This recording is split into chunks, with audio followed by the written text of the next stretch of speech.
working democracy and a productive economy.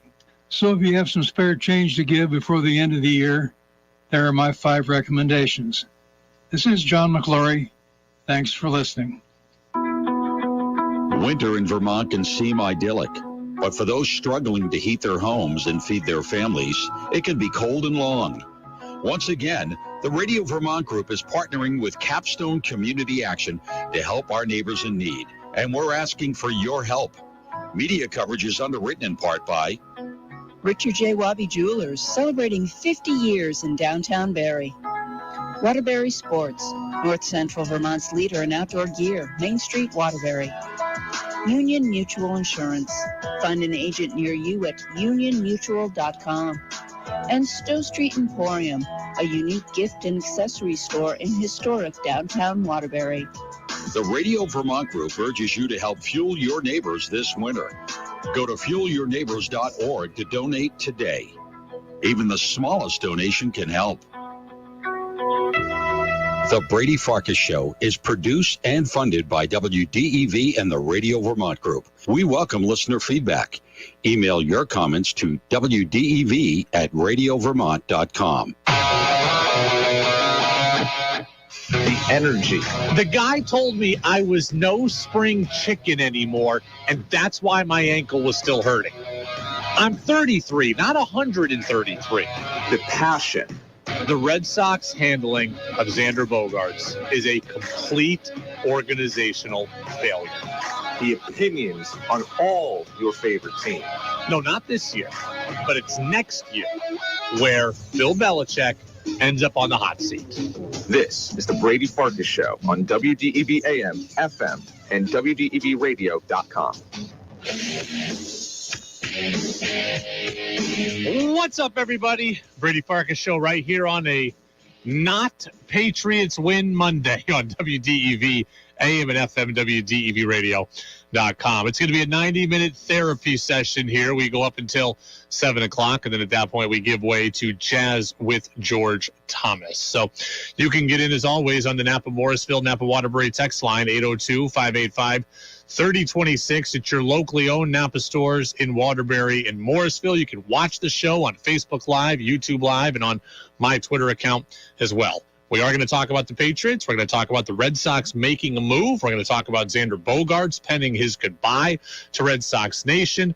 And then at 6:15, we are going to have what I anticipate to be a very, very interesting conversation.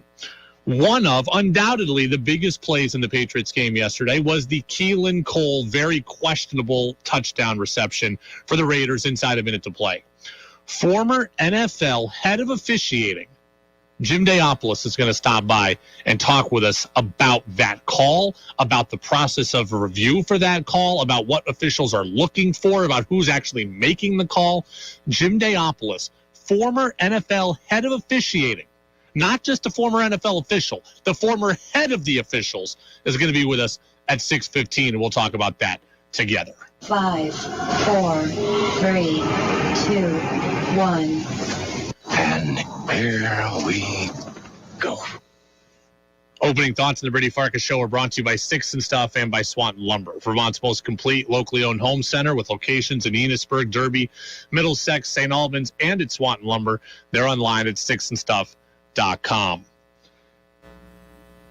My question of the day is not what was Ramondre Stevenson doing. It's not what was Jacoby Myers doing. That's not my first question today. My first question was, in general, what are the Patriots doing running the ball in that situation anyways? Okay, we can talk plenty about what Stevenson's thinking. We can talk plenty about what was Myers thinking. But before any of that happens, I just want to know, from a play call perspective, what were the Patriots thinking? Because the more I think about it, all day today, the play call that the Patriots had at the end of the game that led to all the craziness was downright horrible. You've heard the play by now. Okay, you know what happened, but here it is. Let's get it all out of our system one more time.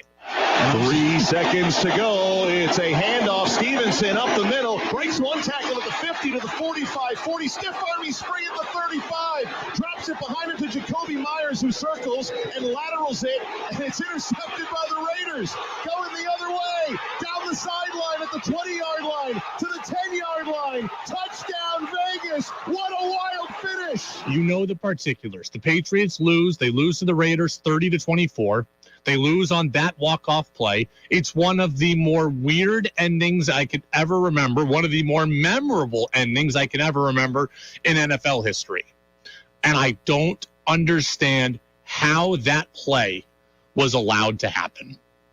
Because I want to know what the Patriots were doing from a play calling perspective. We're going to unpack the Patriots here in about 10 minutes. So we got plenty of time to break down everything with the game. Right now, I need an answer to this question.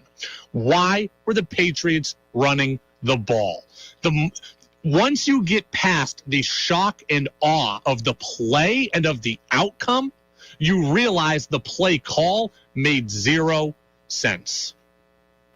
Somebody help me figure out what the Patriots were doing. Why did they run the ball? Why did they run a draw play? Because here's how I see it. Here's how it goes from where I'm sitting. After the game, everybody said it was just supposed to be a draw play. There was supposed to be no tricks. They were just going to run the ball and get to overtime. That's what everybody said. Ramondre Stevenson, Jacoby Myers, David Andrews, Bill Belichick. Everybody said the call was a draw, just get to overtime. So my question is, why was that the play? Let's examine the facts here. The Patriots started with 3 seconds left at their own 45-yard line. So they had 55 yards to go to get to the end zone. I went back and I watched the replay really carefully.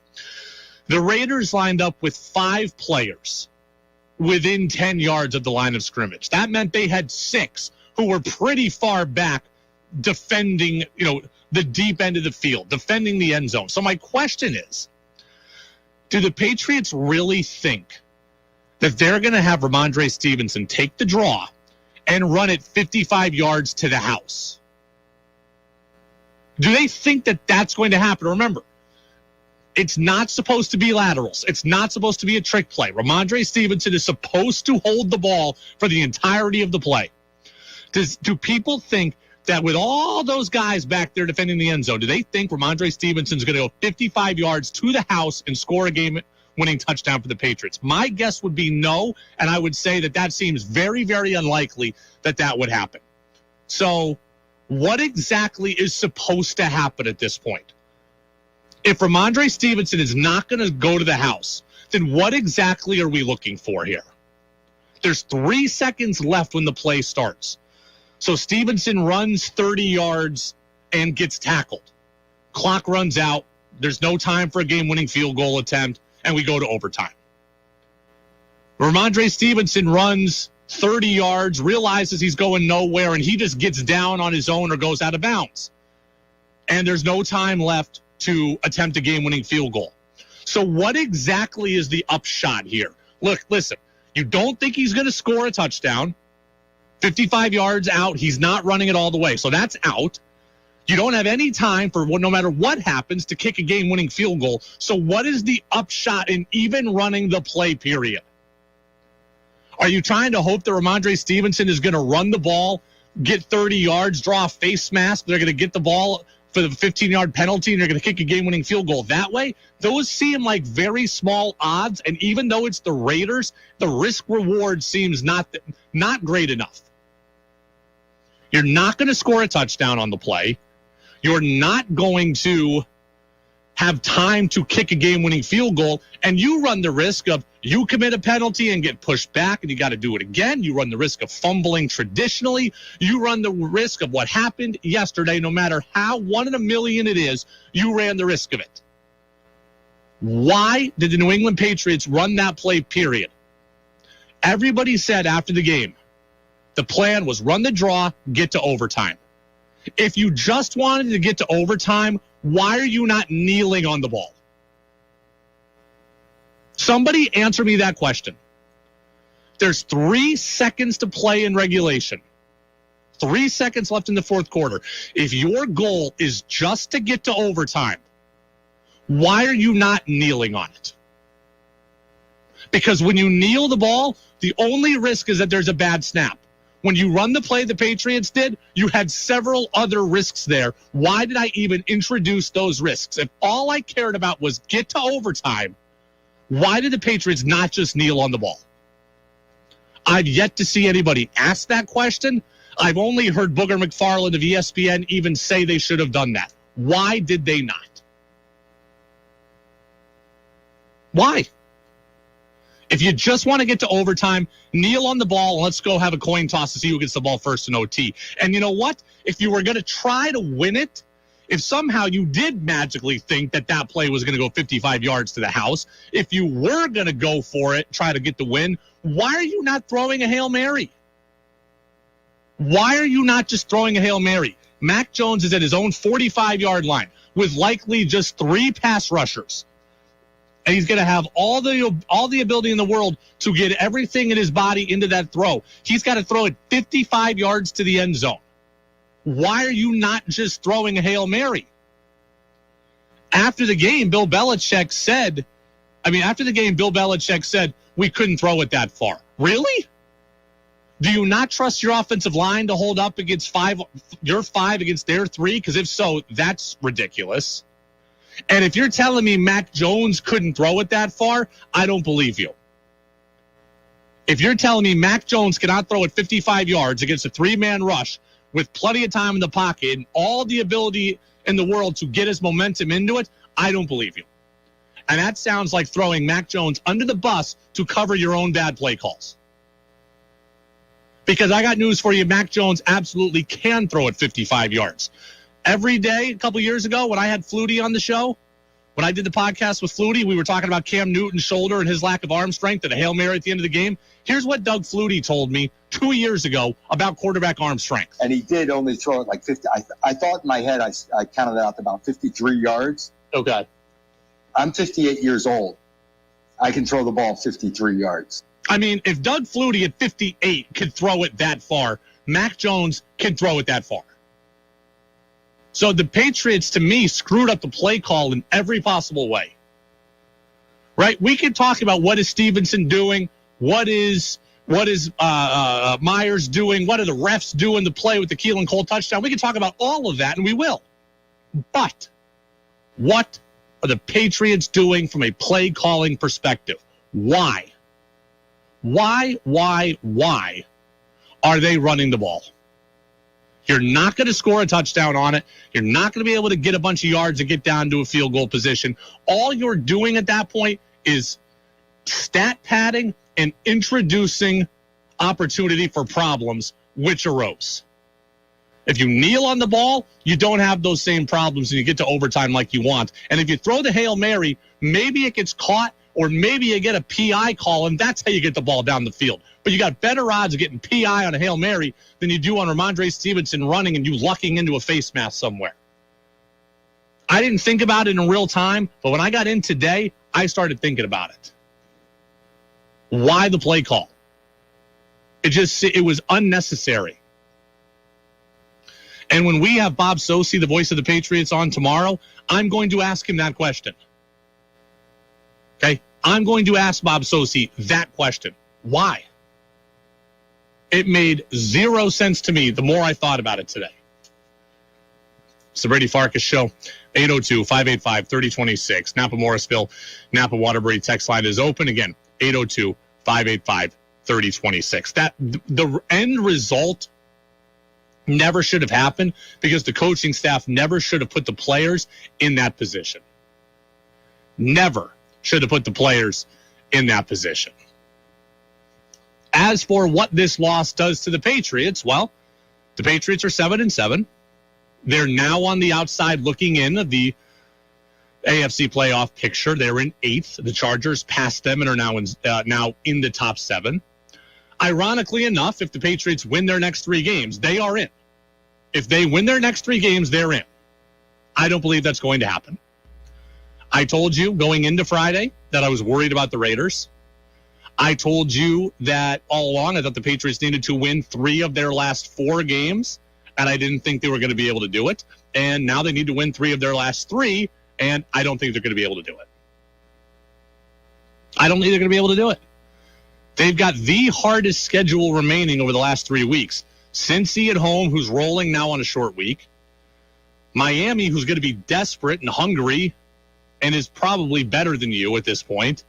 And then you get Buffalo on the road, which maybe Buffalo is resting starters and you get lucky. But if they're not resting starters, if they have something to play for, they are 10 times better than you. So as far as I'm concerned, that loss ended the Patriots season. It's not officially over. They got some help over the weekend, right? Miami lost. The Jets lost. So the Patriots did get some help. But as far as I'm concerned, the Patriots season is over. We'll talk about it. We will go until the wheels have completely fallen off and the mathematical probabilities are at 0. But right now, to me, it feels like it's done. I think I saw on NBC last night that going into Sunday Night Football, it was a 22% chance of the Patriots making the playoffs. 22%. And it feels lower than that to me today. That is one of the craziest endings to a football game I can remember.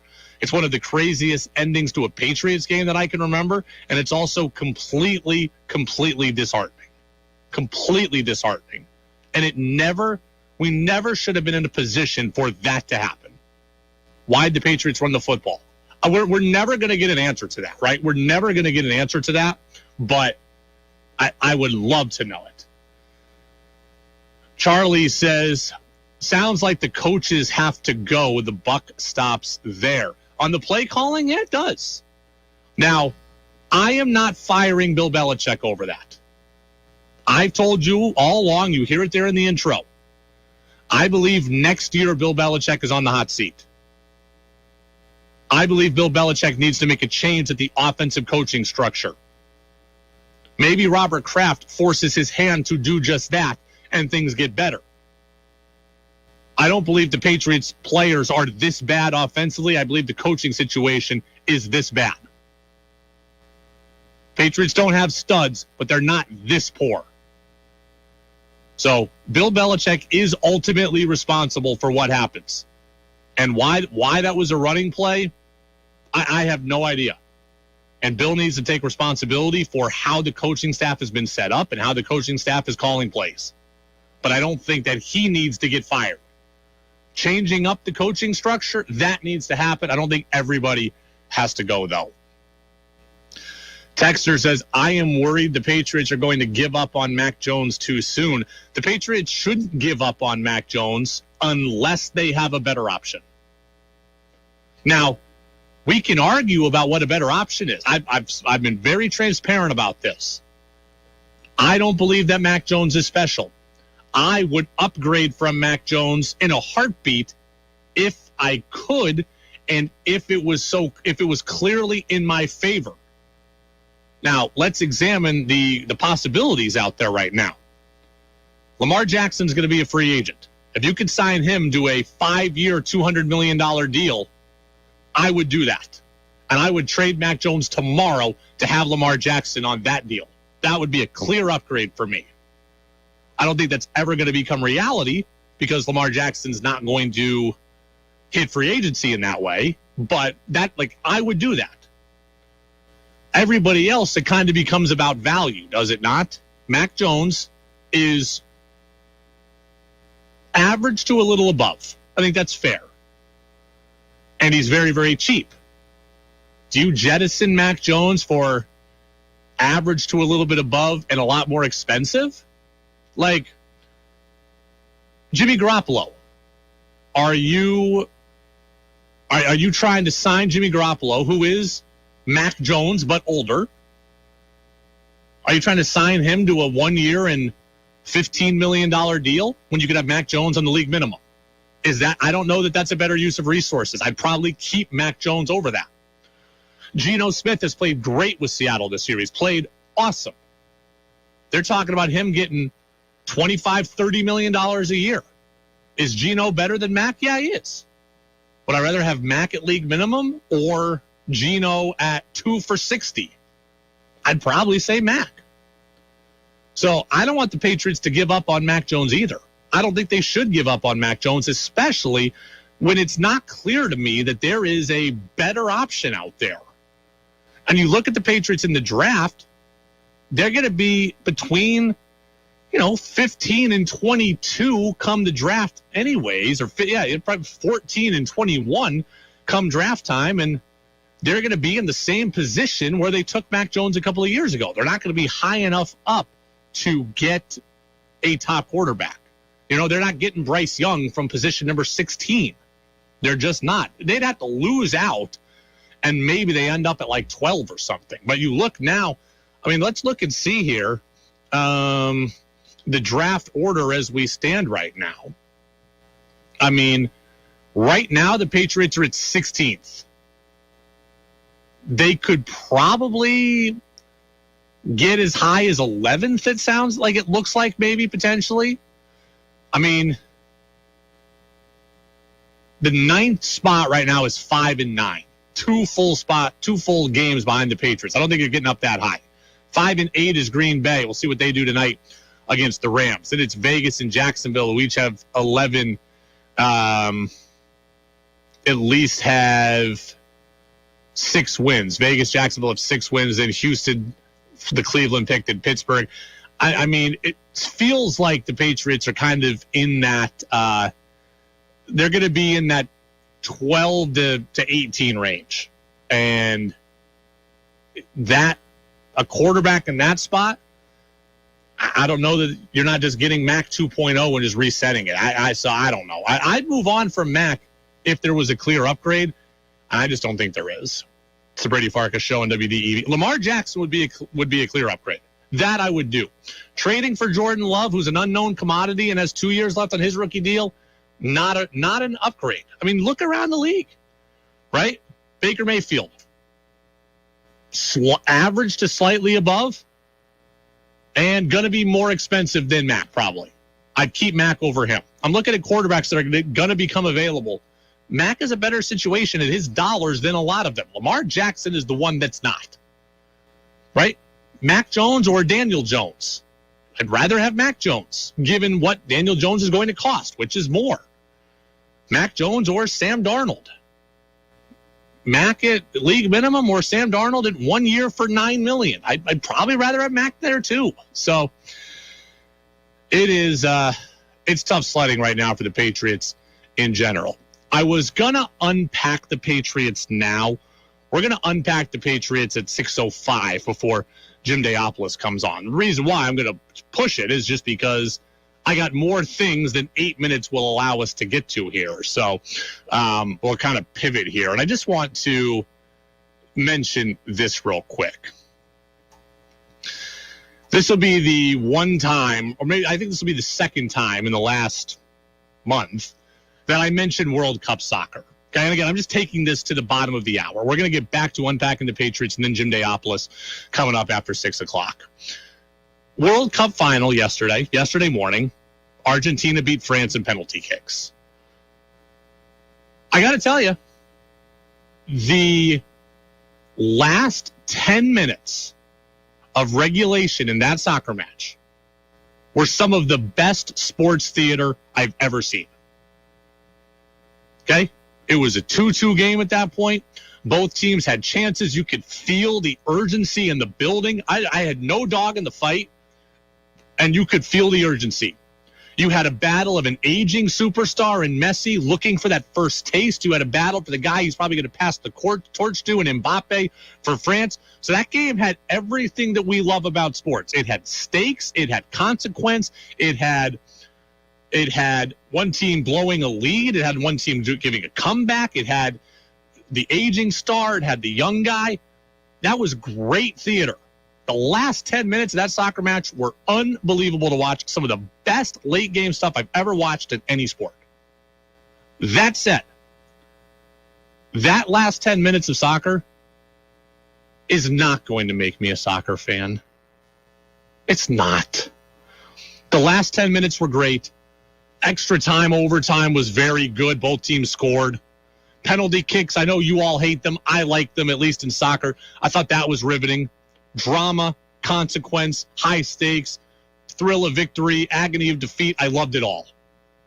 That was a great soccer match. But it's not going to make me a soccer fan moving forward.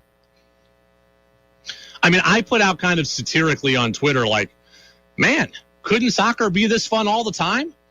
And people all responded to me, Brady, it is. You should give it a chance. Soccer's awesome all the time. And then I saw people taking victory laps saying, hey, pretty rough day for the soccer is boring crowd. Ah, ha, ha. No. Soccer is not always as fun as the last 10 minutes of what I watched yesterday, plus overtime, plus penalty kicks. It's not. Okay? Soccer is every sport to me is great when there is something huge on the line. Right? It's why we watch the Olympics. I don't care about women's swimming or about men's diving or about biathlon or even about the 100-meter dash. I don't care about any of that stuff. But when it's at the Olympics and you know what's gone into it for those competitors and you see real drama play out on the world stage, I am glued to it every 4 years. I don't watch figure skating in the off-time non-Olympics. I don't watch swimming non-Olympics. I don't watch track non-Olympics. I don't watch international basketball non-Olympics. And I love basketball. Right? When it matters and means something, it becomes really fun. Yesterday's game was really fun. It's not that fun every time soccer's on television for the next 4 years. It's not. Checking out the Copa America Cup or the MLS Cup or the CONCACAF whatever, I'm not going to watch it. I promise you. Yesterday was great. But it was great because of the stage it was on to me. It was great because of what it meant. It was great to me because of the storyline. You don't get that in your average run-of-the-mill soccer match. And look, that's not just exclusive to soccer. I'm sure there are plenty of people who tune in to Game 7 of the World Series and say, man, that was awesome. Is baseball always this fun? And the answer is, you know what? It's not. Game 7 of the World Series is different than the Marlins and the Nationals on a Monday in June. That's just true.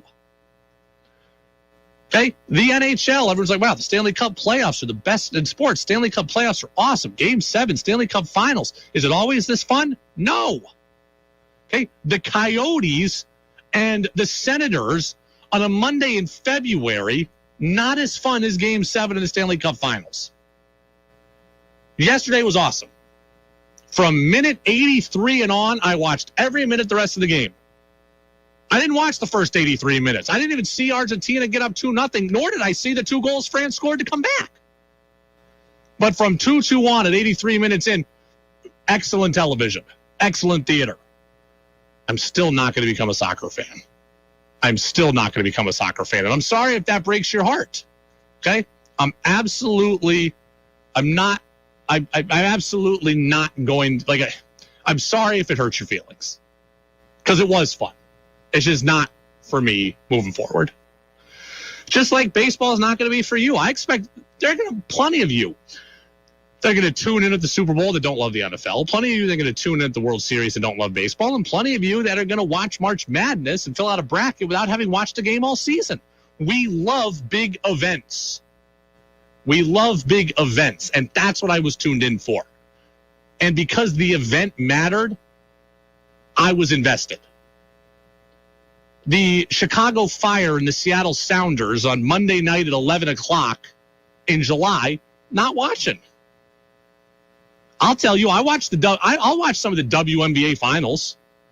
Absolutely. I'm not watching every game. I'm not watching every NBA game non-Celtics. So these things make an impact when they really matter. And you cannot replicate what we had yesterday except for the World Cup and the Olympics to a lesser degree, because the Olympics, I believe, you have to use amateurs mostly. Or at least some amateurs, at least on the men's side. Not on the women's side. The women's side can send their best. But the men's side, you have to use more amateurs. But I was happy for Messi. I'm a sucker for a storyline. And a guy who, at 35 years old, had been knocking on the door and he's waiting to get the validation and fill out the resume, I'm all for it. And he does it. Just like I was cool when LeBron won the title and got that off his back, Clayton Kershaw, even David Price with the Red Sox. John Elway. I'm for people who overcome obstacles and who finally get the one they've been looking for. And that right there was Brady Farkas talking soccer. Right there. Store it in your podcast memory banks. That was me talking soccer. We will not do it again until the Women's World Cup in 2 years or so, whenever that is. So it's the Brady Farkas Show on WDEV, AM and FM, and WDEVradio.com. CBS National News Update, and then we will unpack the Patriots, and we'll get you ready for Jim Daopolous, the former NFL head of officiating. That all comes up in the 6 o'clock hour. That's next right here on WDEV, AM and FM.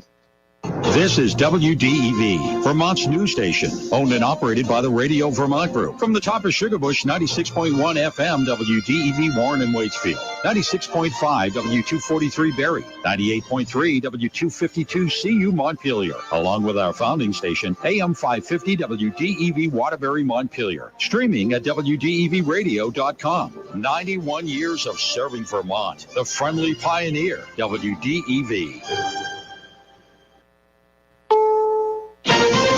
This is CBS News on the Hour, sponsored by Dell Small Business. I'm Monica Ricks in New York. The January 6th committee recommends criminal charges against former President Trump. Evidence we've gathered points to further action beyond the power of this committee or the Congress to help ensure accountability under law. Accountability that can only be found in the criminal justice system. The committee recommending the DOJ charge Trump with obstruction of an official proceeding, conspiracy to defraud the government, conspiracy to make a false statement, and inciting, aiding, or assisting an insurrection. CBS's Deborah Alfarone says a conviction would ban Trump from running in 2024. Trump's former lawyer, John Eastman. It's a dangerous step that this committee, it seems to me, is undertaken. I'll say more than dangerous. It is a Stalinist tactic, and we ought to be opposing it with all of our might. Eastman pleaded the fifth when he testified back in June. The end of Title 42 is on hold for now. CBS's Matt Piper. Chief Supreme Court Justice John Roberts has temporarily blocked the Biden administration from ending a pandemic-era policy of rapidly expelling migrants caught at the U.S.-Mexico border. What's known as Title 42 was set to end Wednesday, and a host of migrants have been holed up at the border awaiting that to happen so that they can cross into the U.S. Roberts' decision came at the request of Republican officials in 19 states, led by Arizona and Louisiana. FTX founder Sam Bankman-Fried may be extradited from the Bahamas soon. A small police convoy escorted the prison van taking Sam Bankman-Fried to a courthouse in the Bahamas. There, he was expected to drop his opposition to extradition to the U.S., where he's facing 8 charges over the collapse of his cryptocurrency company, FTX. But his lawyers told the court the 30-year-old wants to see the U.S. indictment against him first. So back he went to the notoriously squalid Foxhole prison. Vicki Barker, CBS News. Russia launched another wave of drone attacks in Ukraine as President Putin traveled to Belarus for more military support. State Department spokesman Ned Price. We've also made clear to Belarus that if it allows its territory to be used for an attack on Ukraine, it would face a swift and decisive response from the United States and our allies and partners. Parts of the South could feel the freeze this week. CBS meteorologist David Parkinson. Sub-freezing temperatures in Texas with wind chills far below that. In fact, our high temperature as we go into the day on Thursday in the Texas Panhandle might be as low as a single digit. A blizzard could hit the Midwest and Great Lakes region. This is CBS News. Dell Technologies' Days of Deals start now with specials on select business PCs powered by 12th Gen Intel Core processors. Call 877-ASK-DELL. Hi, I'm Bob Lake, CEO of Green Mountain Credit Union. Green Mountain Credit Union was established in 1959 by Vermonters. The emphasis was and still is people helping people. And now Green Mountain Credit Union has grown into a full-service financial institution with personalized banking, mortgages, Visa cards, debt consolidation, and auto and home improvement loans. It's old-school lending with 21st century technology. I invite you to stop by one of our locations in South Burlington, Rutland, and Berlin. Or find us at greenmountaincu.com. Green Mountain Credit Union, people helping people since 1959. Do you want to learn more about the free market perspective on important public policy issues affecting you, your work, and your community?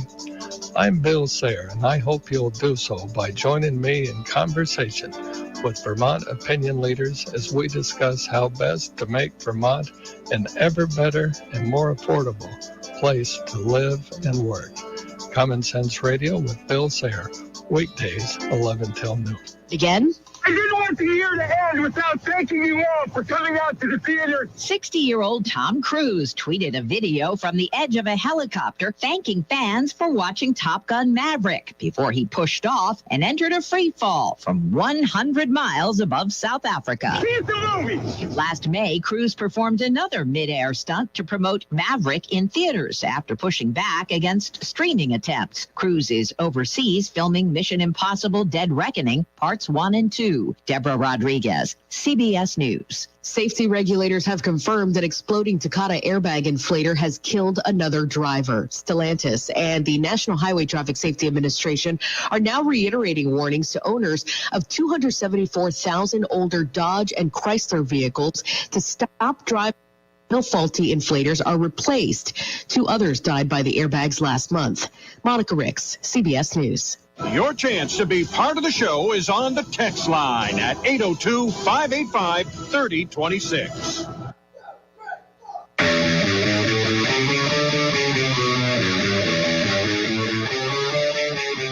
Now it's back to the Brady Farkas Show on WDEV AM, FM, and WDEVradio.com. Welcome back in, Brady Farkas Show, right here on WDEV AM and FM, WDEVradio.com. Jim Daopolous, the former NFL head of officiating, is going to be with me coming up in about 10 minutes. So Jim Daopolous, again, will be with me here in about 10 minutes. I cannot wait to talk to him about the Keelan Cole, very questionable catch there, against the Patriots yesterday, which we're going to cover here momentarily in Unpacking the Patriots. So go ahead, everybody. Fire up the music. And you know what comes next. Which Patriots popped? To the 30, to the 20. He is end zone bound. Pick 6. Touchdown. Patriots. And which ones flopped? Jones steps up in the pocket, unloads a deep ball, and it's intercepted. That'll put the cherry on top. We unpack the Patriots now on the Brady Farkas Show on WDEV AM, FM, and WDEVradio.com. Patriots beaten by the Raiders 30-24. They fall in the final play of the game. They're now 7-7. Usually we alternate good and bad from Unpacking the Patriots, but I don't know. We might just have too much bad. So I'll start on a good note, though. I will start on a good note. The good. The good for Jacoby Myers and good for Ramondre Stevenson. I can forgive mistakes. I can forgive miscues. What I cannot forgive as a fan or as a media personality is I cannot forgive a lack of accountability. I hate when players are not accountable for their actions. Like Gio Bernard yesterday of the Buccaneers, not talking to the media after the botched fake punt against the Bengals. I can't forgive that. But Ramondre Stevenson and Jacoby Myers talked to the media afterwards, and I have huge respect for that. Right? I have huge respect for that. I think we can all appreciate when somebody in their worst moments stands up, looks the camera in the face, and owns it. And they did. Ramondre Stevenson said he went rogue on the play and didn't follow directions. Jacoby Myers said, I need to be more responsible with the football. Said, look, I have the ball in my hands because people trust me. Said I tried to do too much. Said he needed to be smart. Both players tried to deflect blame off of somebody else and put it on themselves. I have respect for that. Now, Being accountable doesn't help you in the standings. It doesn't help your fantasy team. It doesn't help your gambling bet, but whatever. So you may not care much about it, but I do. Jacoby Myers, Ramondre Stevenson, they're two guys that I can rock with. Two young guys that I can build around on this team. They showed great leadership qualities in owning this. They did not duck responsibility. They owned it, and I love that. And you know what? I can forgive it. It was a bad play. It was a regrettable play. They both screwed it up. They both afterwards said the right thing. Here's Stevenson. I think the coach gave us a play just to, kind of run the timeout, just get down. There was only a couple seconds on the clock, so I feel like I should have just, did just that and just got down. I mean, the play started off with me with the ball, so if I didn't pitch it back to him, Jacoby wouldn't have the chance to do that. So, I take full responsibility for the play, and I just got another situation. I just got to know what's going on in the game. Accountable, leadership qualities, I can rock with that. And by the way, not just to mention that, these guys both played really, really well. Remember, they were both questionable. They both were injured last week. Jacoby Myers didn't play last week because of concussion. He came out. He led the team in receiving, 47 yards receiving. Ramondre Stevenson ran it for 172 yards despite missing most of the Monday night game with an ankle injury. He came back on a short week and had 172 yards rushing. And it's cruel that the two best players on the Patriots offense this year are the two guys that screwed it up. But they went to the podium, they said the right things, and I can forgive it. I'm not happy about it. I know what it means for the Patriots' playoff chances. But as for those players, they have a big time level of respect for me. It's the Brady Farkas Show. We're unpacking the Patriots here on DEV. The bat. Yeah, there was a lot of bad in this one. This whole thing, this whole last play conversation, this is just a continuation of everything we've seen this year, really. The final play was surprising and jarring, but really nothing that happens situationally with this team that's bad should surprise you. I mean, look at all that went wrong for the Patriots. All they did wrong that they never used to do wrong, that now they do repeatedly. Okay? The last play was a huge screw-up. We know that. We've covered that. But the Patriots had a punt blocked right before the half. We could have gone into halftime with the Pats down 10-3 and said it was 17-3, and you're playing massive catch-up. The Patriots had first and goal at the 2, and once again did not score a touchdown. You had Mac Jones overthrowing a wide-open Jonnu Smith. You had Mac Jones throwing the Malcolm Butler interception route to Nelson Aguilar and it getting knocked away because the ball was too high.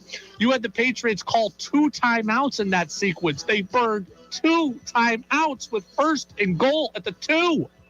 How does this keep happening? The Patriots never used to beat themselves, and now they do it consistently. Mac misses throws. They screw up the timeout situation. They go for it on 4th down, and they get a false start penalty because Mac went too early. They end up having to kick the field goal. Another day with red zone problems, another day with pre-snap penalties, and another day with screwed up timeouts. Finally, not only did you struggle in the red zone, you struggled in 3rd down. I don't know too many teams that can go 2 for 13 on 3rd down and be good. 2 for 13. Let me explain something to you. I'm going to make this crystal clear. The Patriots don't have explosive players, right? They don't. They don't have explosive offense. The idea of them throwing up a 2-play and 80-yard drive, not happening. So if you're not doing that, what do you need to do? You need to churn first down after first down after first down and just waltz your way down the field meticulously. They're not doing that either. 2 of 13 on 3rd down is unacceptable. You look at the top 6 teams in the NFL in terms of 3rd down conversion rate, they're all playoff teams. You look at the teams at the very bottom of the league, Washington right now might be a playoff team. Other than that, it's the Patriots, Denver, and Houston. The 3 worst teams in the NFL. Patriots, Denver, and Houston. You cannot be 2 of 13 on 3rd down. Where else did the Patriots go wrong? Oh, they had this game won in the fourth quarter. Right? It's 24-17. There's 2 minutes to play. The Raiders have no timeouts. It's 4th and 10. And the Patriots allowed Derek Carr to hit Matt Collins. I mean, you talk about beating yourself. The Patriots never used to do it. They are the definition of it now. Get a punt block, allow a 4th and 10, burn your timeouts, screw up in the red zone, go 2 of 13 on third down, and you make that last bad play. The play call was horrible. The execution from Ramondre Stevenson and Jacoby Myers was horrible. I mean, this is what we've seen all year long, and everybody knows it. But on-field execution, again, it's on-field execution in that instance. A bad idea, but who's in charge of orchestrating the decision-making of the players? It's all shared, but it's mind-numbing, and the team is 7-7, and it's going to be tough for them to recover. I mean, it is hard, man. It is really, really hard to watch the Patriots do this to themselves over and over and over again. Kyle in South Burlington, Brady, Jacoby Myers had a concussion. Do you think he could suffer from foggy thinking? I've never had a concussion. I'm sure it's possible, but he was cleared. He missed the game. He went through the protocols. I got to think he was good enough to play. And I'm not going to speculate on medical issues beyond that. All right, unpacking the Patriots. Let's continue on. Jim Daopolous just got in touch with me. He's running a few minutes late, which is fine. I need a few extra minutes. The good. The Kyle Duggar play was awesome. Right? The Kyle Duggar play was awesome. The field goal, that's a good first half. Picked off! Touchdown! Kyle Duggar! I mean, Duggar picked off that screen pass that was intended for Devontae Adams. That play was all about film study. We see guys jump routes all the time. You know, quarterback's going to throw a curl and a DB jumps the route. That's a great play. But it's watching what's unfolding in front of you. Kyle Duggar didn't have time to do that. He saw a formation. He saw a cue. He jumped that route before the ball was even thrown. That is incredible. Film study, preparation, and anticipation. That's one of the more impressive plays I've ever seen. And what do we say? Patriots offense is really, really struggling. Right? It's really, really struggling. If your offense is going to be that bad, your defense better step up and make plays. And your defense stepped up and made a play. Kyle Duggar got the Patriots back into the game. They were down 17-3 at the half. They had punted early in the second half. And then they go and they get that pick six. And now you're back in the game with some life. And it's 17-10. Unpacking the Patriots. Let's go another bad one here, please. The bat. Yeah, the Keelan Cole touchdown catch call was atrocious. Absolutely atrocious. The Patriots were up 24-17. 40 seconds to go. Derek Carr to Keelan Cole ties the game at 24. He was absolutely out of bounds. It was an atrocious call as far as I'm concerned. 37 seconds to go. Snap to Carr. Carr floating one downfield, taking an end zone shot, turning and making the catch. Touchdown, Keelan Cole. The Raiders, who were down to their last gasp on a 4th and 10, convert, move downfield, and go 81 yards, and they're a point away from tying it with 32 seconds to go. That was not a touchdown. Jim Daopolous is going to be calling in here momentarily. That's the call we're talking about. It was not a touchdown. I think it seemed pretty damn clear to everybody watching that Keelan Cole was out of bounds. And that play, which tied the game, helped change the outcome of the game. Bad call. I mean, I get why in real time it was called a touchdown but the automatic review should have overturned it. I thought it clearly his foot was on the white there. It was part of a bad week for the officials in general across multiple games. Not a good call. It looked like his toe was on the white paint. Just a bad call. That said, you know where I'm going with this. I do not believe that call cost the Patriots the game. Yes, it helped alter the outcome. It did. It had an impact, but it did not cost you the game. I've said this a million times. One call does not cost a team a game. All that other stuff I said a minute ago, that cost the Patriots the game. Getting a punt blocked That helped cost you the game. 2 of 13 on third down helped cost you a game. Missing touchdowns in the red zone helped cost you a game. That play doesn't help, but it's not the reason you lost. And then obviously the last play at the end of the game, that helped you lose the game. The Patriots did this to themselves, and I will not have the refs being slandered for it and saying it's only on them.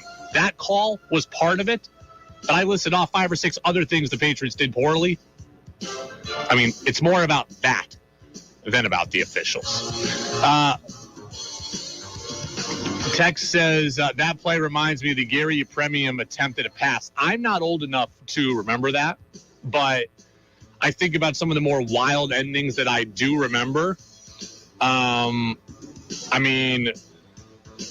Patriots losing to the Dolphins, right, a couple years ago, 2019, the Miami Miracle, the Kenyon Drake touchdown. That was crazy. Pats coming back from 28-3 in the Super Bowl. That's just a crazy game, not so much crazy ending. But Stephon Diggs, the Minneapolis Miracle in the NFC playoffs against the Saints, where he catches that ball, takes it to the house at the buzzer against New Orleans. The Immaculate Reception, Franco Harris. There was the Herm Edwards play, Miracle in the Meadowlands. Like, these are just some things that I know from history and ones that I've seen personally. I don't remember Gary Yepremian. But Texter also says Keelan Cole was way out. Yeah, I thought he was out as well. So not a good play, not a good call, I should say. But again, I don't believe it cost you the game. One more quick good one. The offensive line was certainly better. The Patriots allowed no sacks yesterday. That was great. They ran it for more than 200 yards. Ramondre Stevenson was awesome in the run game. So the offensive line was a lot better. What wasn't better was Mac Jones again. The regression and the slide continues. He missed a couple of throws. The play calling again was questionable. But, I mean, Mac Jones was 13 for 31. 13 for 31. In a league where it seems very easy to complete passes, 13 for 31 is, like, unfathomable to me. He threw for 112 yards. He threw for 56 in the first half and 56 in the second half. He was 5 of 16 in the second half. I mean, 5 of 16. Aye. Offensive line better. Kyle Duggar, great play. Mac Jones, play calling, situational awareness, The Keelan Cole call, Jim Daopolous, former NFL head of officiating.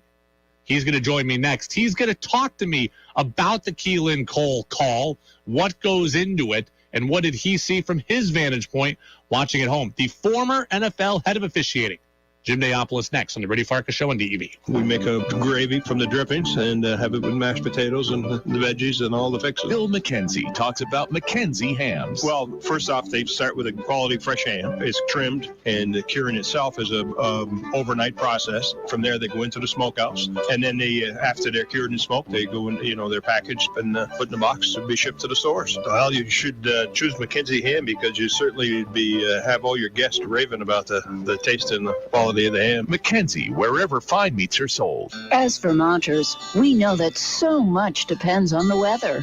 When you need a reliable local weather forecast, it's literally at your fingertips with the WDEV weather phone. Locally dial 244-1172 or toll free at 1-800-585-1211. Roger Hill's weather forecast is just a phone call away on the WDEV weather phone, 244-1172 or 1-800-585-1211. 240 to go in the countdown to 4,000 at the new Memorial Valley Chevrolet. We're pulling out the stops to reach our goal. Right, Pat? That's right, bro. Oh, let me first thank Danny Dougherty, owner of Dougherty Electric and Stove, for getting his new Suburban at Memorial Valley Chevy. Now listen to this. You won't find a better selection of new Chevy SUVs and Silverado trucks than what we have right here at Memorial Valley Chevy. Right now, we have 54 Silverado trucks in stock and on the way, many with plows and dumps, just in time for business owners' year-end needs. And if you're looking for a pre-owned vehicle, currently at Memorial Valley Chevy, we have over $2 million in pre-owned cars, trucks, and SUVs on our lot. Not only are we making crazy deals to reach our goal here at Lamoille Valley Chevy. But also during December, anyone who buys any pre-owned vehicle will get 4 winter snow tires included. That's huge. Plus, one last thing, folks. During December, for every vehicle we sell at Lamoille Valley Chevy, we'll donate $100 to the Salvation Army of Vermont to help our neighbors in need. So drive past Stowe and Morrisville to the beautiful town of Hyde Park, Vermont, and the countdown to 4,000 happening now at the new Lamoille Valley Chevy. Hi, this is Ashley LaFeria, and I'm a registered nurse and long-term care coordinator at Central Vermont Home Health and Hospice.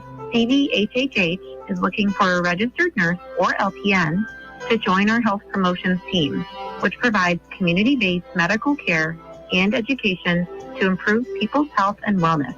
We offer year-round public foot care clinics, public flu clinics, and COVID vaccinations for staff and patients. In this flexible 10 to 15 hour a week role, you will assist with public foot care clinics and provide other support, including private duty care to clients at home. You will also provide administrative support in the office, including coordination of patient vaccine records. At CVHHH, you can set and manage your own schedule, and you can start your day from home. Most important, you will feel a sense of pride knowing you've provided care that makes a difference in the community. To learn more and apply, visit cvhhh.org.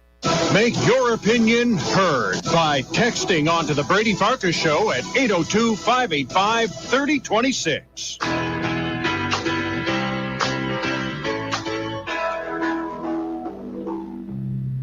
Now it's back to the Brady Farkas Show on WDEV AM, FM, and WDEVradio.com.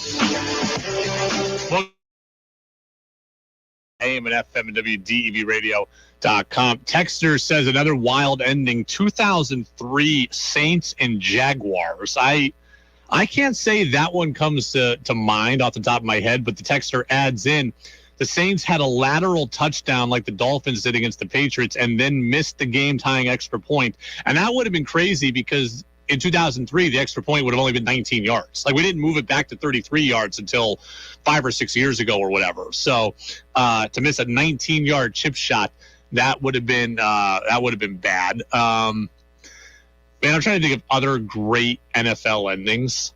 I'm sure more will come to me, but the Fail Mary, the Seahawks against the Packers, where there was the Golden Tate simultaneous possession, that was a weird ending, one of the weirder endings in NFL history. But yeah, yesterday was terrible. So, all right, I want to go out to the phone line, and I want to talk more about this Keelan Cole play. So the touchdown that made it 24-24 was obviously a huge swing in the game here. And I want to go out to the phone line and bring on Jim Daopolous. Jim Daopolous is the former NFL head of officiating, not just a former NFL ref, the former NFL head of officiating. Before there was Dean Blandino on your TV or Gene Steratore or Mike Pereira, there was Jim Daopolous. Jim, thank you for being with us today on this, tense Monday for me. How are you? I'm great, Brady. Great to be with you. Thank you. You know, I'm going to ask you about the Keelan Cole touchdown play in a second, the one that everyone's talking about, but the ending to that game was insane. What did you think when you saw that, and what is the craziest ending you remember being a part of? I'll tell you, I have never seen anything like that before in my life, watching football. That was just the craziest ending. I don't even know what the Patriots were trying to accomplish on that play. They had the game going into overtime. There was nothing that they could have done to change the outcome of that game at that point. And to throw the ball in that vicinity and throw it backwards like that, it just didn't make any sense at all to me. I just can't even put anything in the same sense as that one. That was really crazy. Yeah, unbelievable. The Patriots had a tough loss a couple of years ago in Miami where the Dolphins went down the field and succeeded on a play like that. So the Pats have been a part of a couple of these crazy ones in Decembers in the last few years. But, yeah, last night just shocking and gutting. Now, let's get to the officiating aspect of this. And I have a bunch of questions about the Keelan Cole touchdown, and I kind of want to ask them in a sequential order here. So I guess my first question is, on the field, when that play is called a touchdown, is that called a touchdown at the time because it is genuinely believed by the official that it's a touchdown, or is it called a touchdown because it's just easier to call it a touchdown in terms of the subsequent review process? Yeah, that's a great question. And I would hope that the official is making that call on what he observes on the field. You know, he's watching that the receiver gets his feet down inbounds. He's watching that he keeps control of the ball. And basically what you try to do on that is you try to make it as correct a decision as you can make. You're not guessing at it. You've got to make a decision. And the great thing about the National Football League is that all those touchdown plays are reviewed, so they do have an opportunity to review that play. So as an official, you want to give the player the benefit of the doubt as much as possible, especially on those close calls that are close to the sideline that are going to be questioned. So it's called a touchdown. It subsequently gets reviewed, and the review gets held up there. When the official goes to review, what exactly is happening? Who's talking to them? What angles are they looking at, etc.? Well, basically what is happening is that call goes to New York. They're looking at it. You know, there's a replay official at the game that is also talking to the referee at that time, and they're looking at it. But the decision is made in New York with the head of officiating, Walt Anderson. He's looking at that play. They've got different angles, and they've got to make the decision. And they've got to see something that is clear and obvious to reverse what's called on the field. So what you're trying to do as an official is you're going to try to give the player the benefit of the doubt as much as possible, unless it's clear and obvious to you that he's out of bounds. If it's a tight one like it was yesterday, then you're going to go with the catch if you're not 100% sure that he did step on the line or he did not control the football all the way through the process of the catch. You know, we talk all the time in baseball about seeing the chalk come up. We saw it get white, and then we see the replay of the foul line, and there's a little bit of white that's taken out of the grass there. Because we didn't see the white come up yesterday, is that part of the reason the call holds up as a touchdown? What my feeling is that the official made the call that it was a touchdown. I think when it went to New York, when they looked at it based on the angles that they had, there was nothing clear and obvious that gave them the opportunity to reverse the call. I've looked at shots. Being a Patriots fan, I kind of lean to the side that I thought it was out of bounds. Mm-hmm. But again, as a supervisor, as somebody up in the office that's trying to make a decision on that, they've got to have a clear and obvious shot that shows that foot is on the line, and I don't believe they had that shot. Former NFL head of officiating Jim Daopolous with us here on the Brady Farkas Show on WDEV, AM and FM, and WDEVradio.com. The league is, I feel like this always happens, but the league is under a lot of pressure with the officiating, and the question that always comes up is, why are the officials not full-time, Jim? So talk to me a little bit about the training. Should it be a full-time position? Well, Brady, we've talked about that for years and years. Back when I was even on the field, they talked about that, about being full-time. First of all, I'm not sure if full-time is going to make officials any better. The officials that are working right now, the ones that put in the extra time, they are compensated very well for what they're doing. They don't need to have another job. They're able to live on the income that they make as an official. So, you would consider them full-time. Again, the league feels that they need to be where they are. They don't need to be full-time because it's not going to make them any better. Are they going to still miss calls? Sure, they're going to miss calls. But being full-time is not going to make them any better. The ones that are better spend full-time on it. Given that there is so much at stake in terms of competitive integrity, but given also there's so much financially at stake, especially considering how valuable the league is and how in bed the league is with gambling, how much pressure is now on officials? Well, there's always pressure on officials, and it's mostly the pressure you put on yourself when you're out there. You are striving to be the best at your position. The officials that are on the field are supposedly the best in the country, the best football officials that are available. So as one of those 121 officials, you feel that you want to perform at 100% every time, and you question every call that you make. You're out there working. You want to make sure, but you want to be correct every time. So there's an awful lot of pressure. Probably the league doesn't put as much pressure as you think that they would on them. I think the officials put enough pressure on themselves to be correct and make sure they get the calls correct. I know that there is a media availability after the game with the head official and the NFL pool reporter. So the officials do get questioned after the game. But do you think that officials should have to answer questions in the way that players and coaches do after the game? Well, I think there's a reason why the officials are out there. And I think they need to be able to justify their calls.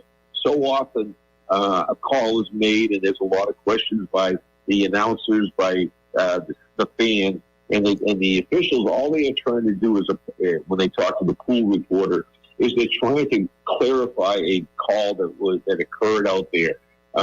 They do the best job that they can on that. Sometimes the referee who has to be who reports to the pool reporter, he's not the one that made the call, so he's got to get the information secondhand from the official that actually makes the call. But they try to give as much information as they can and be as clear and concise as possible. Sometimes it works and sometimes it doesn't work. I have always been in this camp, right? I am never in the refs cost us the game camp. I don't think that one call ever decides a game. You look at that game yesterday, the Patriots were bad in the red zone again, and they screwed up a chance to get a touchdown before halftime. They had a punt blocked. They still made that play after that touchdown call. That cost, that was the game ending fumble recovery for a touchdown by Chandler Jones. So the Patriots did plenty to lose that game on their own as far as I am concerned. But you as an official, when you have made what is an important and controversial call, what is going through your mind after the game? Do you ever think, did I have an impact on the outcome? The first thing you think is, gosh, did I make the correct call? And I can tell you, the officials, as soon as the game's over, they go to their little recorder that they get the a DVD of the game. They can see their calls as soon as they get into the locker room, and they are back there checking them because it's really important to them to make the correct call. And if they miss it, they know they miss it. And I can tell you, it kind of sits with you the whole week if you miss that call. Was there ever a player that was tough to deal with as an official? Tom Brady gets the rep as being pretty whiny, frankly. But was there ever a player that you found it tough to deal with? I kind of had a great relationship with players. I'll tell you, guys like Deion Sanders and Andre Rison, the guys that I kind of dealt with when I was in the league. You have to try to establish a rapport with them. You cannot be just robotic out there and go through the motions. You've got to have a little bit of a personality. And, I think they're missing that a little bit right now in the NFL. Players have got to get a little bit better communication with the players and with the coaches, because that kind of breaks the ice a little bit, especially when there's a controversial call that you can talk to the players with.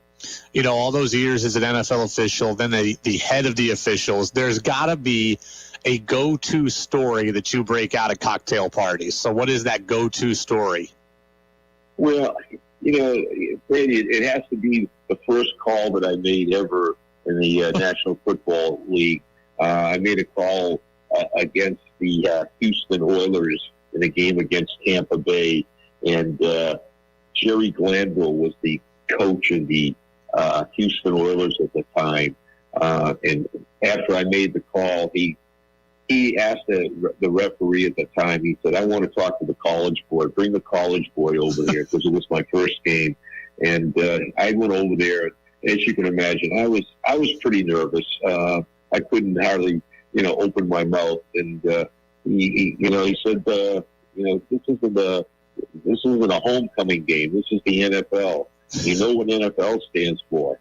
And I was shaking my head, and before I could get a word out, Jerry said to me, "Not for long. If you keep making those chicken crap calls, we're both going to be selling groceries." And that was kind of my indoctrination into the National Football League many years ago. And it established a great rapport that I had with Jerry over all the years. That it was kind of a fun thing, and I get to see it on clips every now and then on ESPN. But it was kind of a fun thing, and that's kind of my again, as I said, my indoctrination into the National Football League. There was one last thing I wanted to ask you that I forgot to a second ago about the Keelan Cole play. There was I don't know if it was a joke or if it's true, but going around social media that game was supposed to be on Sunday Night Football, and it got flexed out into the 4:05 time slot yesterday.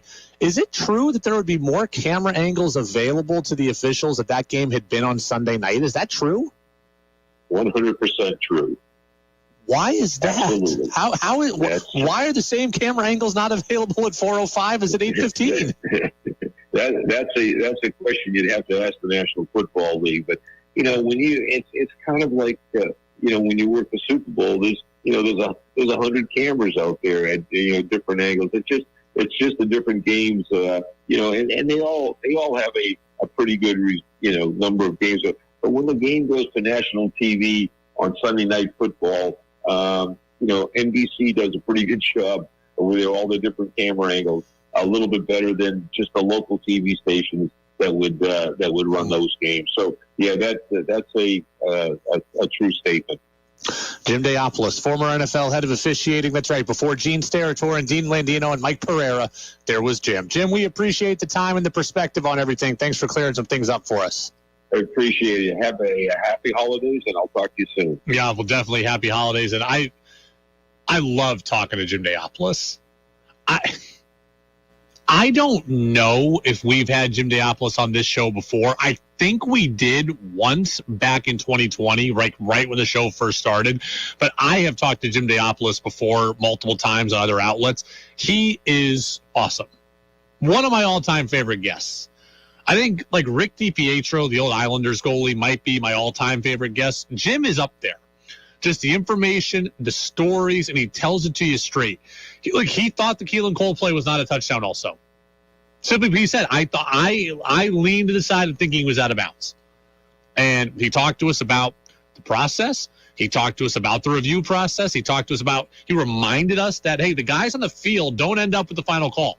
New York is telling them what the call is. And that's something when you think about your anger in the moment at a call, remember, it's not actually the guys, not actually the officials on the field who are getting the final call there. So Jim Daopolous was awesome. And it's disappointing that call did not go the Patriots' way because it was the wrong call.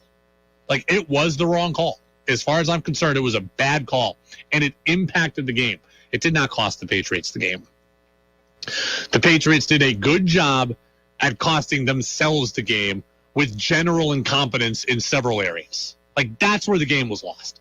The game was not lost because of the Keelan Cole touchdown. It wasn't helped, but it wasn't lost because of that. It was lost because of the end of the game play, red zone execution, third down execution, allowing a 4th and 10, all of the above, getting a punt blocked.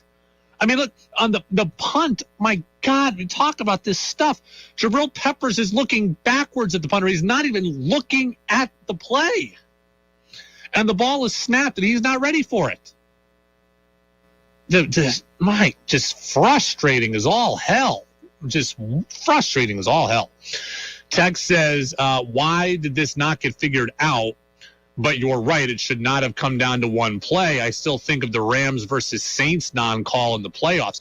Seriously, that is the play that started the one-person crusade I'm on for this. Okay?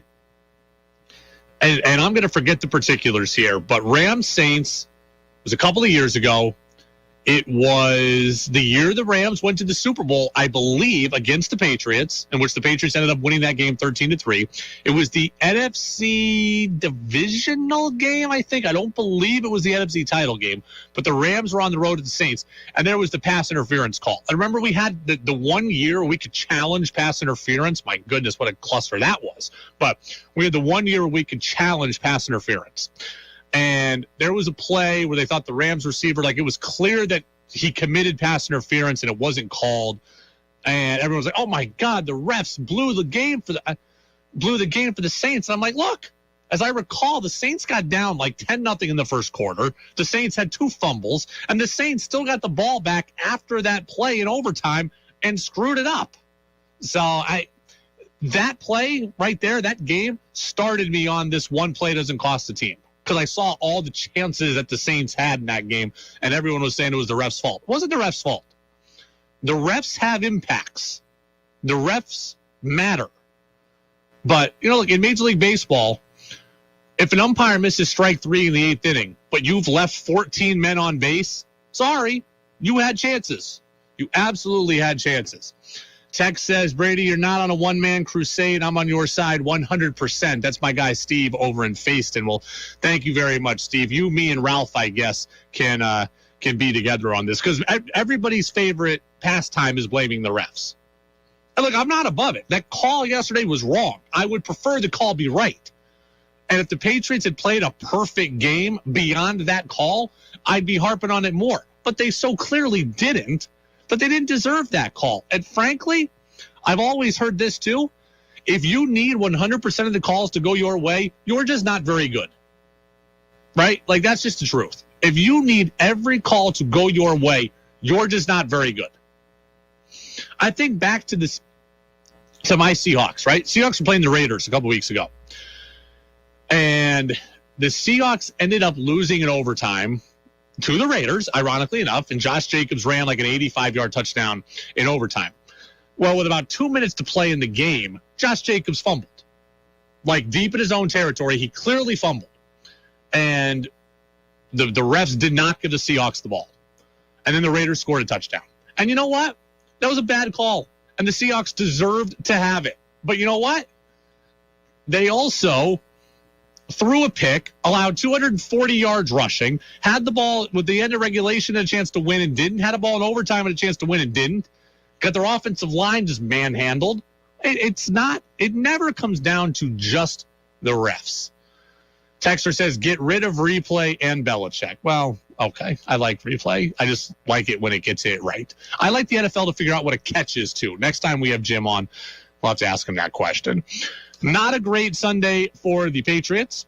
Not a great weekend for the Red Sox. We'll finish out the show with that news. That's coming up next here on the Brady Farkas Show on DEV. Are you interested in franchise ownership but have questions? Check out the possibilities with franchise ownership. Daniel Hayes of 100 Acre Consulting can help you understand how the franchise industry works and if it's the right choice for you. Vermont's only certified franchise consultant, Daniel focuses on your unique lifestyle and financial goals. Franchise ownership could be the key to achieving the lifestyle you desire. Find out more at 100acreconsulting.com. New England Municipal Resource Center, NEMRIC, with a belief that local businesses like WDEV build strong communities. Diabetes, high blood pressure, anxiety meds, everyone's on them. If you're a 50-year-old male, maybe a bit beefy, or even with type 2 diabetes, $1 million of term insurance may only cost you about $200 a month. Affordable term life insurance is out there. Call Term Provider and speak with Big Lou at 800-481-1458, 800-481-1458, or visit biglou.com. Remember, Big Lou's like you. He's on meds, too. I wanted to know why some people who get COVID-19 get it so bad. I found out it may be because they have a high risk factor, such as heart disease, diabetes, being overweight, smoking, and asthma. Even if symptoms feel mild, these factors can increase your risk of COVID-19 turning severe. So if you're at high risk and test positive, there are things you can do, like asking your healthcare provider if an authorized oral treatment is right for you. Learn about an option at treatcovid19.com. This message is sponsored by Pfizer. It's not easy being a gnome, especially at the holidays when we're all just trying to get home. The weather's never great. We get stuck in the snow. Once I went to the wrong house because they can look alike, especially when you're 8 inches tall. But when I'm on that mantle, surrounded by stockings filled with lottery tickets, I think, what a great gift for friends and family, especially when everyone wants to be gnome for the holidays. Do you see what I did? Never mind. Season's greetings from the Vermont Lottery. Please play responsibly. This is David Goodman. Join me every Wednesday at 1 o'clock for the Vermont Conversation, brought to you by vtdigger.org, Vermont's nonprofit news source. I'll talk with national and local change makers from the worlds of politics, social and racial justice, science, education, and the environment who are having an impact on our daily lives. You can also hear the Vermont Conversation at vtdigger.org or sign up for our podcasts. Join me and take part in the Vermont Conversation Wednesdays at 1 here on WDEV. Want Brady to hear your opinion on the sports stories of the day? Text in at 802-585-3026.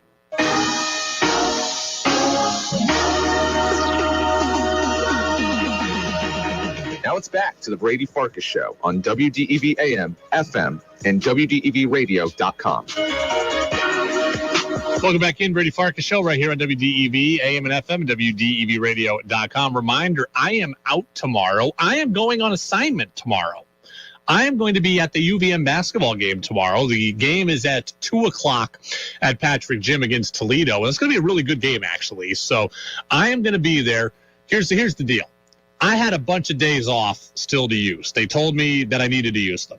So I'm taking all of next week off, but I'm also taking tomorrow off, and I'm going to go to the UVM game. So I'm going to go to see the Cats, who are 6-7, looking to get to 7-7. Toledo's really good, as I just said. I think they're 7-4 this year out of the Mid-American Conference. I think they won their conference a year ago. They've got 2 of the top 30 scorers in the country. So Toledo would come into this game certainly as the betting favorite. I'm excited to see this game. So here's what's going to happen tomorrow.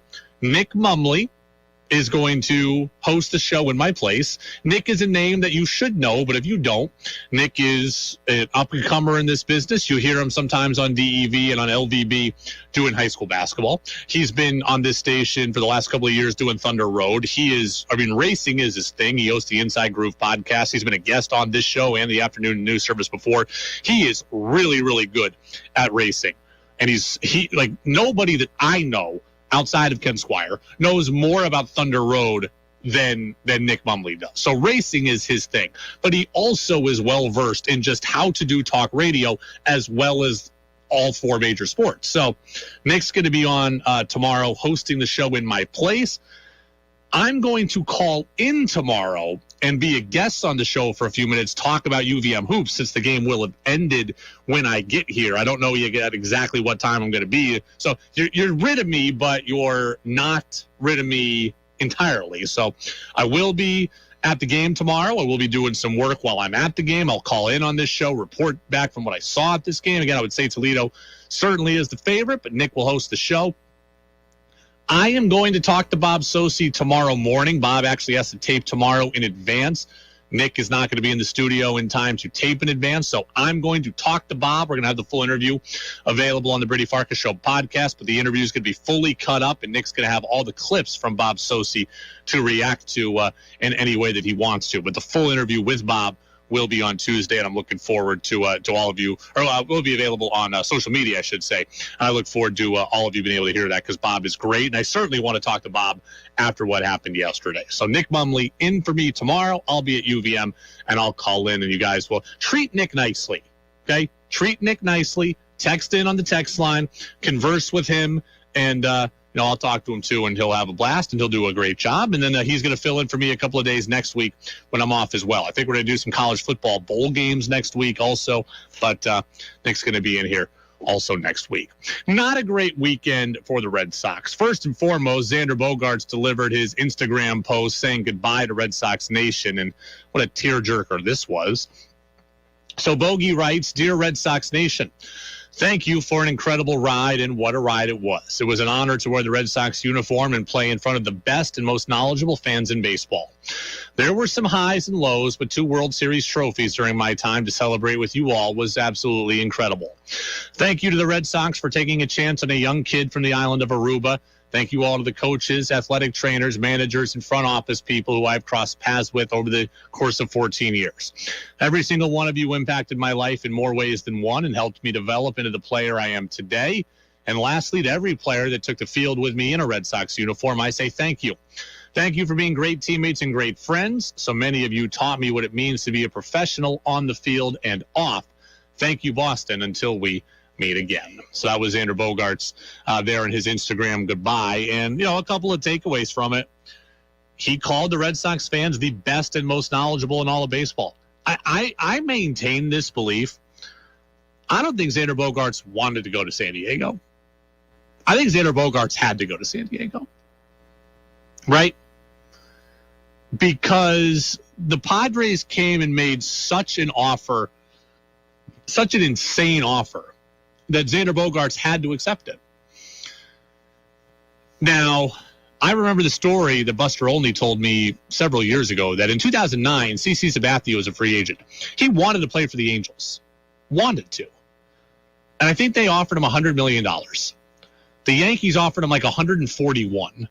And the players' union was like, we don't care what you want. You've got to take this offer because that helps us all out. So CC had to go to the Yankees. He was mandated practically to go to the Yankees. And I think we're at similar stuff here with Bogaerts.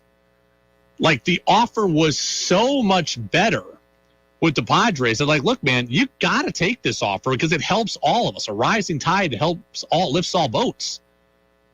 I don't think Xander Bogaerts wants to be in San Diego. I think he has to be in San Diego. And he's waxing poetic about Boston. And he didn't have to say the best fans in baseball. He could have said they were great fans.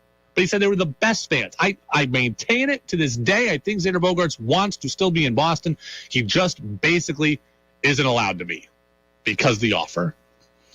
Red Sox also got bad news this weekend when Dansby Swanson signed with the Chicago Cubs. So that's it for the Red Sox in terms of big moves they can make in the infield, right? So Swanson goes to the Cubs, 7 years, $177 million. It's a deal the Red Sox could have done. It's a deal very similar to what they probably could have gotten Bogaerts for last offseason. And he goes to Chicago instead. Don't know what the Red Sox offer was. Don't know if they made an official offer. But 7 for $177 is a deal that the Red Sox could have and should have made. And they didn't. So now I don't know what the Red Sox are going to do at shortstop. Now, they signed Justin Turner yesterday, 2 years, $22 million. And I actually think baseball-wise, that's a pretty good move. It's an underwhelming move, though, because you're looking to replace Xander Bogaerts, and you didn't do that. Dansby Swanson could have served as a good replacement for Xander Bogaerts. Justin Turner serves as an adequate replacement for J.D. Martinez. You still have a Bogaerts-sized hole in your lineup. So the Turner move is good. It's just not the replacement that this team really needs. Turner, though, I like it. Look, his numbers are almost identical to JD's from a year ago. Turner's 38 years old, so he's older than JD. He and Martinez, their WRC plus in analytic terms, they were 1 point off from each other. Turner hit less home runs, but had 19 more RBIs. He had 7 less doubles, but he hit for a higher batting average. He had a higher on-base percentage, had slightly less slugging. They're basically a wash on each other. So I like Justin Turner being in Boston. He's a right-handed bat. They need that. He could play DH. They need that. He could play a little bit of third. Could probably play a little bit of first and platoon with Tristan Casas on days they don't want him playing against a lefty. So I'm down with Justin Turner being here. It's a good baseball move. Give Chaim Bloom credit for that. It's just not the move that they needed to replace Xander Bogaerts. So that is going to do it for us here on the Brady Farkas Show on this Monday on WDEV. Reminder, the full show podcast is available on Apple Podcasts, Spotify, and WDEVradio.com, as is our interview with Jim Daopolous, the former NFL head of officiating. So you can check that out. That interview is already up. So that's awesome. We got that up so quickly. Nick Mumley in for me tomorrow. I will call in from having watched UVM hoops. Catamounts taking on Toledo in what is a very big non-conference game. Second to last non-conference game for the Catamounts heading into the new year. Treat Nick nicely. He'll do a great job. And Jazz with George Thomas is coming up next right here on WDEV AM and FM at WDEVradio.com. Shop amazing this holiday season when you shop in Montpelier. U.S.